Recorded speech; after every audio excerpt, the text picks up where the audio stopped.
Welcome to Telangana వెలుగు. మీర్పేట్ సంఘటన రాష్ట్ర వ్యాప్తంగా ఎంత సంచలనంగా మారిందో తెలిసిన విషయమే.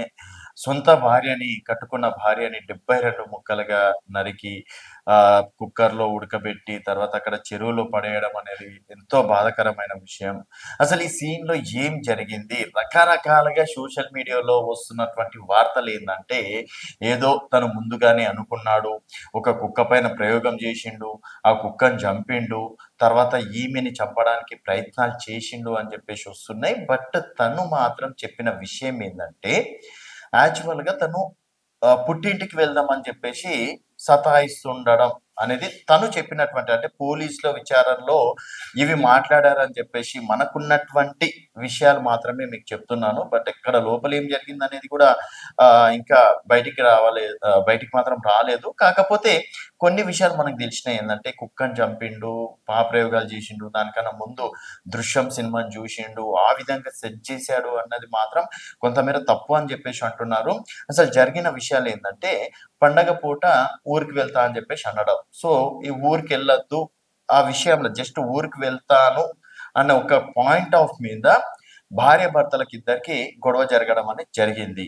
సో, తను ముందుగానే వాళ్ళ ఇద్దరు పిల్లల్ని వాళ్ళ చుట్టాలింట్లకి డ్రాప్ చేయడం, తర్వాత వీళ్ళు భార్యాభర్తలు ఇద్దరు ఉన్నారు. సో, పండగ టైంలో ఇద్దరు పిల్లల్ని వాళ్ళ చుట్టాల వాళ్ళ ఇంటి దగ్గర డ్రాప్ చేసి రావడం అనేది జరిగింది. తర్వాత ఇతనేదో మద్యం మత్తులో ఉండడం, తను ఆ విధంగా గొడవ పడడం, ఆ క్షణికావేశంలో భార్యని నేను తలపైన కొట్టాను. తర్వాత కింద పడిపోవడం అనేది జరిగింది.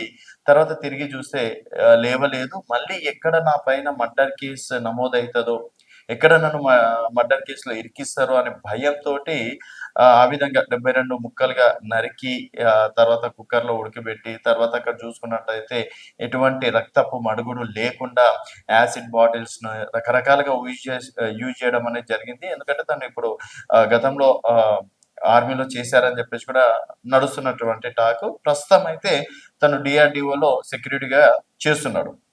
సో, ఇద్దరు అమ్మాయిలు. ఇక్కడ సంఘటన ఏందంటే, వాళ్ళిద్దరు అమ్మాయిలకు తెలవదు పాపం. అంటే అమ్మ కనిపించట్లేదు.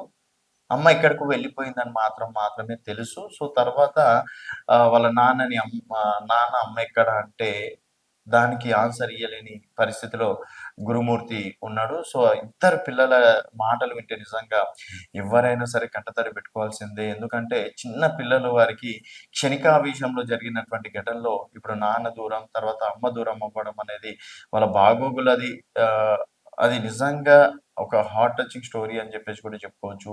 సో, జరిగిన సంఘటన ఏందంటే గొడవ పడ్డారు.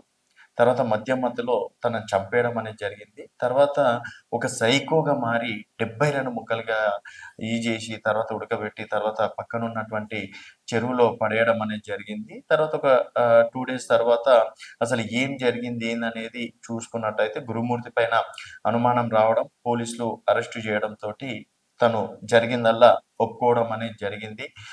సో, ఇది జరిగినటువంటి సిట్యుయేషన్. బట్ ఇప్పటికి దీన్ని మిస్సింగ్ కేస్‌గా చూస్తున్నారు. ఎందుకంటే ఆధారాల కోసం ప్రయత్నాలు మర్డర్ కేస్‌కి సంబంధించి ఆధారాల కోసం పోలీసులు ప్రయత్నాలు చేస్తున్నారు. మరి తను ముక్కలు ఎక్కడెక్కడ పడేశాడు, ఏంటనే దానిపైన కూడా పోలీసులు ఆరా తీస్తున్నారు. ఇప్పటికి 2 సార్లు సీన్ రీకన్‌స్ట్రక్షన్ కావడం అనేది కూడా జరిగింది. తను ఏ విధంగా గొడవ జరిగింది, ఎలాంటి సమయంలో ఎలాంటి నిర్ణయం తీసుకున్నాడు అని చెప్పేసి కూడా పోలీసులు ఈ విధంగా ఆరా తీయడం అనేది కూడా జరుగుతుంది. చుట్టుపక్కనోళ్ళు కూడా భయాందోళనకు గురి కావడం అనేది కూడా జరిగింది. వాళ్ళు మాత్రం కొంతమంది మాత్రం వారి పైన పాజిటివ్ చెప్తున్నారు. కొంతమంది మాత్రం నెగెటివ్‌గా చెప్పే పరిస్థితిలో ఉంది. అక్కడ చుట్టుపక్కన ఎవరైనా ఉండాలన్నా కూడా కొంతమేర భయపడుతున్నారని చెప్పేసి కూడా చెప్పుకోవచ్చు. సో, పోలీసులు సాయంత్రం రేపటి వరకి అసలు ఏం జరిగిందనే దానిపైన కూడా క్లుప్తంగా వివరించే అవకాశం కూడా ఉందని చెప్పేసి కూడా చెప్పుకోవచ్చు. మరి గురుమూర్తి పిల్లలు వాళ్ళకేం సమాధానం చెప్తాడు? క్షణికావేశంలో ఇలాంటి తీసుకున్నటువంటి నిర్ణయాలు అనేది ఇద్దరు పిల్లల భవిష్యత్తు, ఒక కుటుంబం భవిష్యత్తే ఈరోజు రోడ్డు మీద పడ్డదని చెప్పేసి కూడా చెప్పుకోవచ్చు. సో, ఆ పసి పిల్లల మాటలు వింటే నిజంగా నాన్న, అమ్మెక్కడ అని చెప్తే చెప్పలేని పరిస్థితి. మౌనంగుండే పరిస్థితి.